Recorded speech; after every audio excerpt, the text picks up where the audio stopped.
You do not need more motivation. Motivation is for men who can afford to collapse. When no one is coming to save you, discipline is not a habit, it is survival. And this is the truth most men avoid. The unsupported man does not fail because no one believes in him. He fails because he keeps treating belief as a requirement. He waits for approval. He waits for encouragement. He waits for someone to say, "I see something in you." But the world does not reward the man who is almost ready. It rewards the man who builds proof while no one is watching. Frederick Douglass was born into a system designed to keep him powerless. In Maryland, teaching enslaved people to read and write was forbidden. Ignorance was not an accident, it was control. But Douglass learned anyway. He traded bread for lessons. He studied in secret. He traced letters from old school books. He took the one territory still available to him and conquered it. His mind. Later, when people tried to doubt his intelligence, his background, and the truth of his story, literacy became testimony. Speech became authority. Writing became power. Now look at Malcolm X's prison was supposed to be the end of him. A cage. A punishment. A place where wasted years become a permanent identity. But he rebuilt himself inside confinement. He copied the dictionary by hand. He expanded his vocabulary. He trained his mind with brutal repetition until language became one of his weapons. The world had taken his freedom of movement, but it had not taken his freedom to become sharper. These are not soft stories. These are not stories about men waiting for the right opportunity, the right mentor, the right family, the right environment, or the right emotional support. These are stories about men surrounded by limitation who found the one territory still available to conquer, the self. And that is the first law of the unsupported man. If the world will not give you rescue, you must become structured enough to replace rescue. Most men never understand this. They think discipline is about looking impressive. They think discipline is a morning routine, a gym post, a clean desk, a quote, a new era announcement, a public declaration that this time everything will be different. No, that is performance. Discipline is not what you do when people are clapping. Discipline is what remains when nobody is watching, nobody is encouraging you, nobody is checking on you, and nobody would even notice if you quit. That is why unsupported men need a different kind of discipline. Not decorative discipline, not social media discipline, not the shallow discipline people perform for attention. They need survival discipline. The kind that forms when a man realizes there is no backup plan, no emotional safety net, no rescue coming through the door, and no one arriving to convince him that his life matters. That discipline is colder, it is quieter, it does not ask to be understood. It does not beg for emotional permission.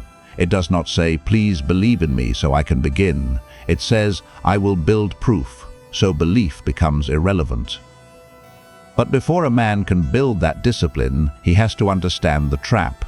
The trap is not loneliness. The trap is what loneliness makes weak men do. Loneliness makes weak men negotiate with their future. It makes them seek sympathy instead of strength. It makes them announce plans before they have earned results. It makes them explain their ambition to people who do not have the hunger to understand it. It makes them confuse emotional comfort with progress. It makes them believe that if someone finally sees their pain, then the pain will become easier to carry. But pain does not become useful because someone sees it. Pain becomes useful when it is converted into structure. That is the difference between bitterness and power. The bitter man says, "Nobody helped me, so I could not move." The disciplined man says, "Nobody helped me, so I removed every excuse that depended on help." This is where most men lose years. They do not lose because they lack talent. They lose because they keep waiting for an emotional signal from the outside world before they act. They want their family to understand. They want their friends to respect the vision. They want society to recognize their effort before the effort has produced anything. They want someone to say, "Keep going," before they have learned to command themselves. But if your consistency depends on encouragement, whoever withholds encouragement controls your future. Read that again in your own life. If your father does not believe in you, you slow down. If your mother worries, you shrink. If your friends laugh, you hide. If strangers ignore your work, you question the mission. If nobody claps, you begin to wonder whether the path is real. That means you are not disciplined yet. You are still governed by response. You are still owned by reaction. You are still allowing the outside world to vote on your internal command. And a man who cannot govern himself will always be governed by something lower. His phone will govern him. His fatigue will govern him. His hunger for approval will govern him. His old environment will govern him. His fear of being misunderstood will govern him. His need to be liked will govern him. His wounded pride will govern him. This is why Machiavelli matters here. He did not write for comfortable men dreaming about a gentle world. He studied power in a world where people change, betray, fear, desire, follow advantage, and respect strength when weakness becomes expensive. He understood that dependence is dangerous because the dependent man is always easier to control. Apply that to yourself. If you depend on motivation, your mood controls you. If you depend on support, other people control your movement. If you depend on being understood, you are still owned by the opinions of people who may never understand you. The unsupported man's first act of discipline is not waking up early. It is withdrawing permission from the world. He stops asking, "Do you believe in me?" He starts asking, "What proof did I build today?" That question changes everything. Because proof has a price. And the first price is silence. Most men destroy their future by announcing it too early. They tell people the plan before they have built the proof. They post the transformation before they have survived the first week. They talk about the business before they have made the first dollar. They tell everyone they are changing because the announcement gives them the emotional reward of progress without the burden of progress. That is why they collapse. They spent the pressure before the engine moved. The unsupported man cannot afford that. He must build in silence. Not because silence is mysterious, not because he wants to look deep, not because he wants people to wonder where he went. He builds in silence because silence protects unfinished power. When you explain your ambition to people who do not share your hunger, you invite their fear into your system. They call it unrealistic. They call it risky. They say you are changing. They say you are becoming distant. They say you take yourself too seriously. They do not always say this because they hate you. Sometimes they say it because your movement exposes their stillness. Your discipline becomes a mirror, and most people hate mirrors that do not flatter them. So stop explaining the seed to people who only respect fruit. If they need proof, build proof. If they need results, build results. If they need to see it to believe it, stop talking until there is something to see. But silence alone is not enough. A silent man with no execution is not disciplined. He is just hiding. So the next question is brutal. What does the unsupported man actually do when no one is watching? He builds a private evidence system. Every day he must create proof that he is becoming harder to dismiss. Not fantasy, not daydreaming, not a notebook full of identities he has not earned. Proof, a page written, a skill practiced, a workout completed, a sales message sent, a video edited, a portfolio built, a dollar earned, a lesson documented, a weakness removed. The point is not that every action must be huge. The point is that every action must become evidence. Because the unsupported man cannot rely on emotional reassurance, he needs visible proof that he is not lying to himself. This is where discipline becomes practical psychology. Angela Duckworth's work on grit defines it as perseverance and passion for long-term goals. Her research found that grit predicted achievement in demanding environments beyond talent alone. But do not misunderstand grit. Grit is not a motivational decoration. For the unsupported man, grit is repeated proof that the mission can survive the mood. That matters because unsupported men cannot rely on feeling ready. They need pre-decided action. If the alarm rings, I move. If I feel doubt, I work. If they mock me, I build. If I feel lonely, I train. If I want to explain, I produce evidence instead. This is not motivation. This is government. You are writing laws for the weaker parts of yourself before they begin negotiating. Because they will negotiate. The weak part of you will say, just today, skip today, scroll today. Tell them the plan today. Get sympathy today. Wait until life feels easier. Wait until your mind is clear. Wait until your family understands. Wait until the pressure is gone. But life does not become easier for men who wait.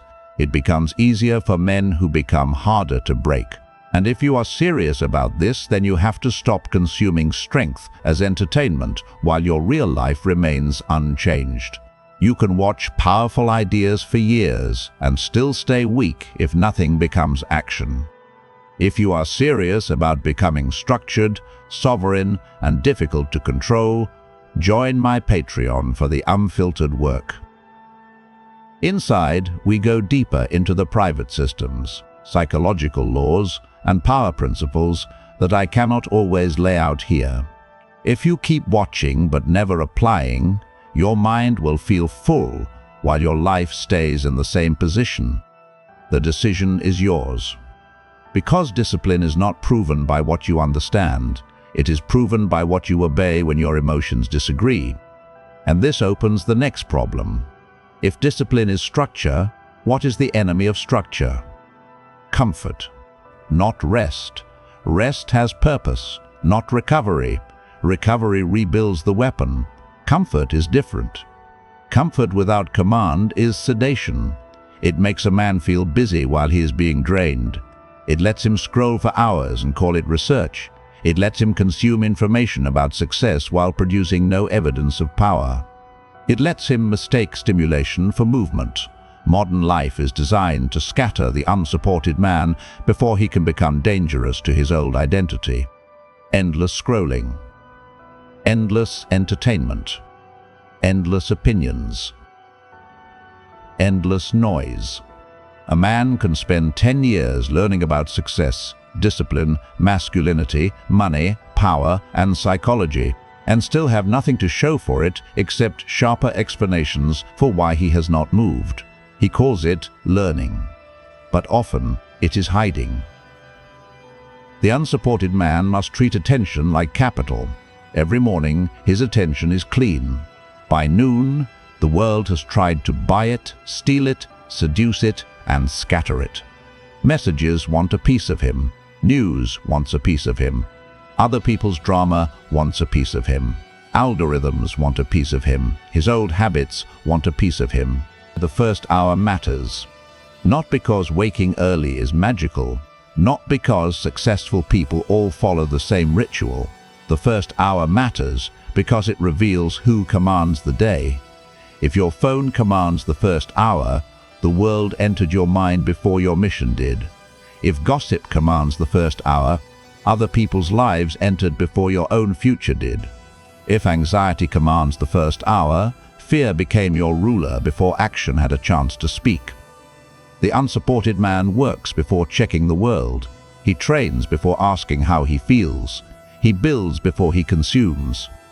Because he understands a brutal law. The man who cannot protect his attention cannot protect his future. Once he protects his attention, something strange happens. people begin to notice his absence. He is less available, less reactive, less hungry for approval, less willing to laugh at jokes he does not respect, less willing to show up for distractions, less willing to break promises to himself in order to stay loyal to people who are not loyal to his future. And that makes people uncomfortable.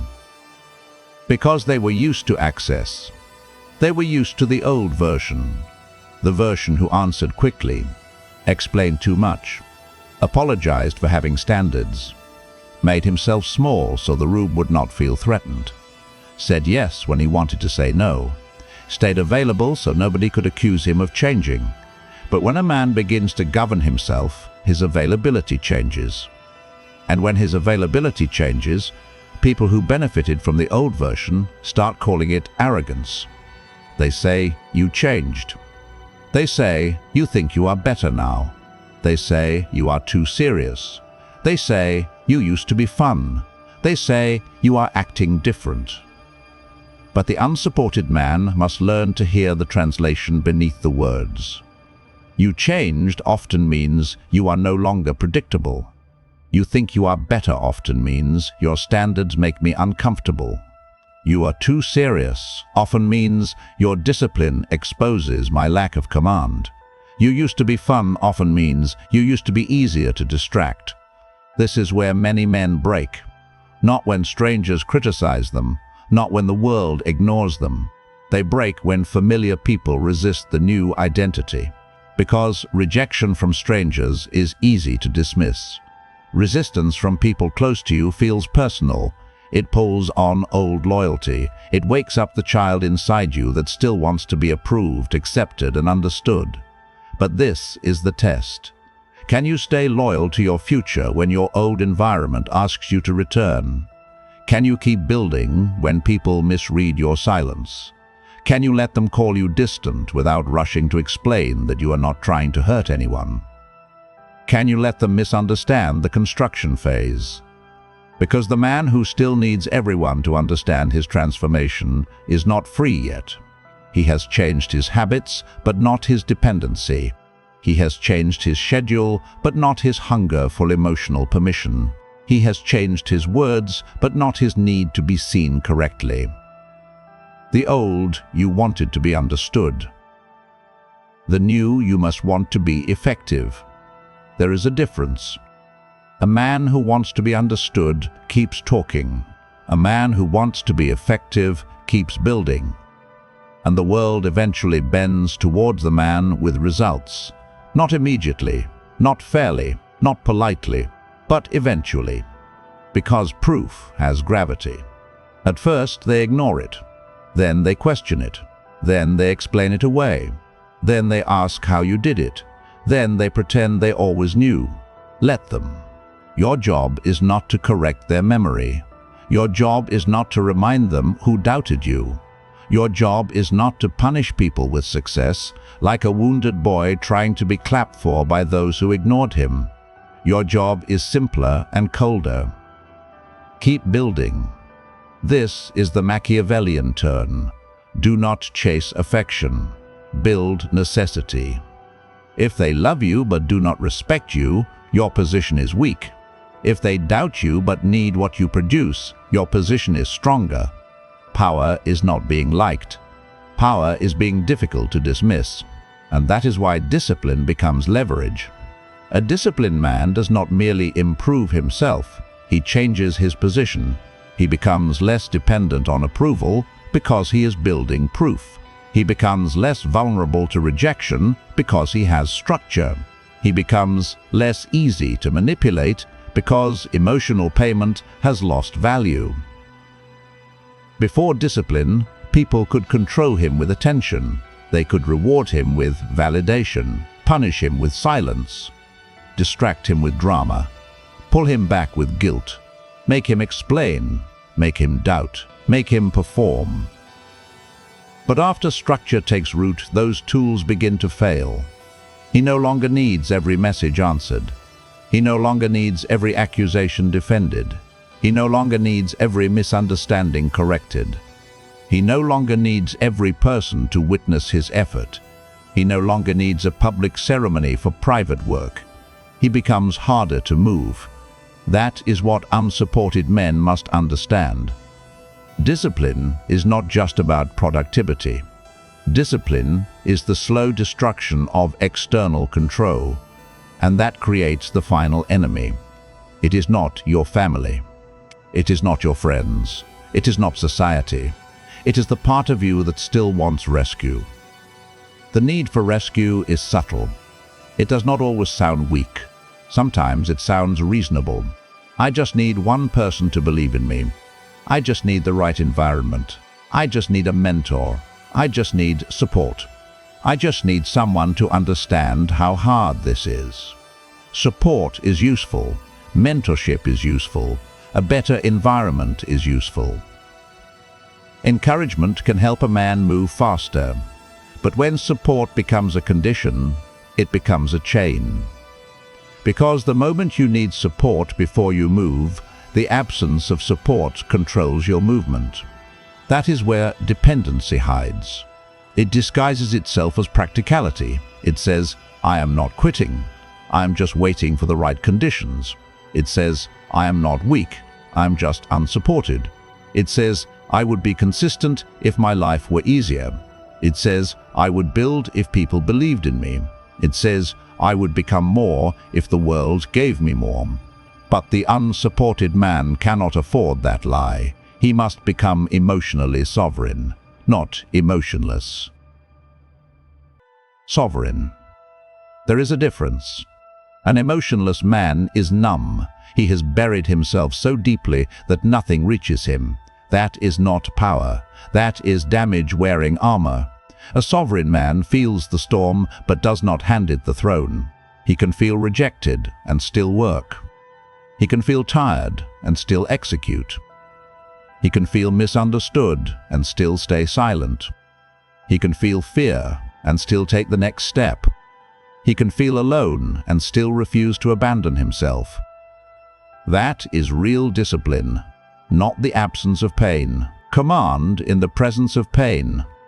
And this is where the unsupported man becomes dangerous.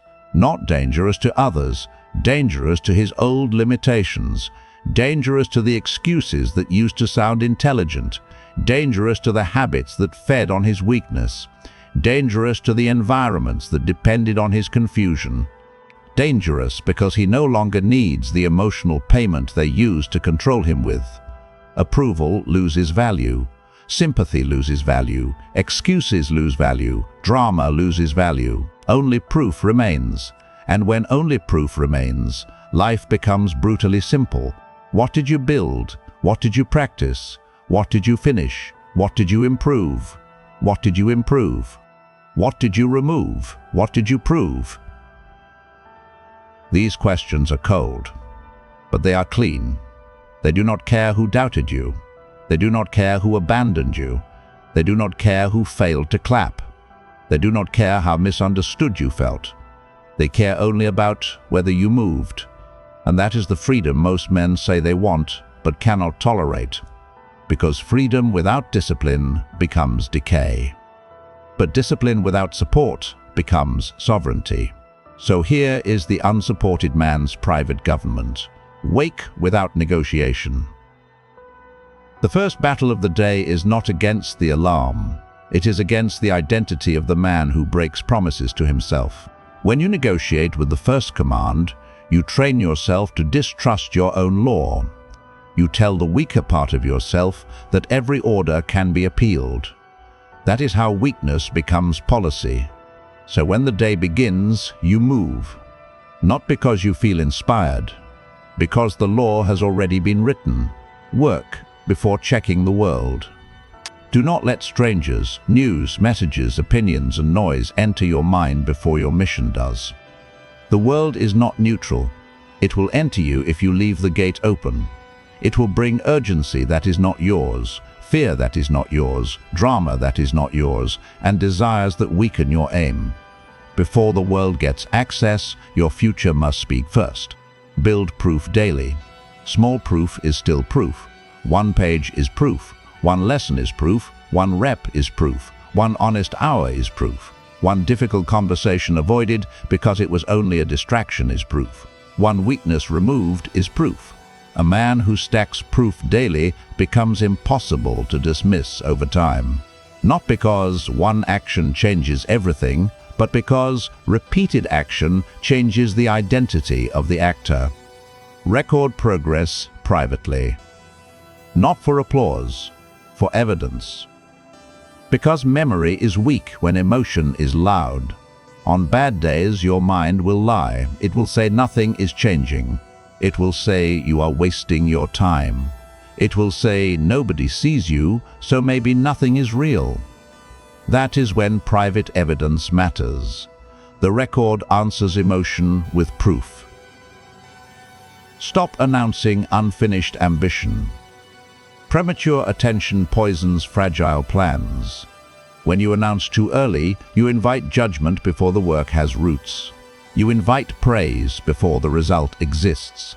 You invite doubt before the structure is strong enough to resist it. Let the work mature in darkness. Fruit does not need to explain itself to the soil. Audit yourself every night. No drama, no self-pity, no theatrical guilt, just the truth. Did I act like a man building his own rescue, or did I wait again? That question will offend the weak part of you. Good. Let it be offended. The weak part of you has had enough time in power. Now structure takes the throne. And if this is the kind of work you are serious about, then stop treating it like content to consume and forget. If you want the deeper, unfiltered systems behind discipline, emotional sovereignty, power, and self-command, join my Patreon. Most men watch hard truths, feel something for a few minutes, and return to the same habits by night. If you continue like that, you will become a man who understands power but never possesses it. Inside Patreon, the work goes deeper, the filters come off, the systems become more direct, the decision is yours. The unsupported man has only two futures. In the first future, he becomes bitter. He repeats the story of who doubted him. He explains why life was unfair. He watches other men move ahead and calls them lucky. He becomes intelligent enough to justify failure, but never disciplined enough to escape it. He learns the language of self-improvement, but never builds the structure of self-command. He knows what he should do, but every day he negotiates with the weakness that already defeated him yesterday. In the second future, he becomes quiet. He stops explaining. He stops waiting. He stops asking the world to see a future he has not built yet. He turns isolation into structure, structure into skill, skill into proof, proof into leverage, leverage into freedom. And by the time they notice, he no longer needs them to. That is the discipline of men who have no one coming to save them. It is not soft. It is not inspirational. It is not designed to make you feel better. It is designed to make you harder to control. Because when no one is coming, you do not collapse, you construct. When no one believes, you do not beg, you build evidence. When no one opens the door, you do not cry at the gate. You become valuable enough that gates become irrelevant. You are not abandoned, you are unowned. And that means no one gets to claim credit for what you become. No support, no witness, no permission. Build anyway.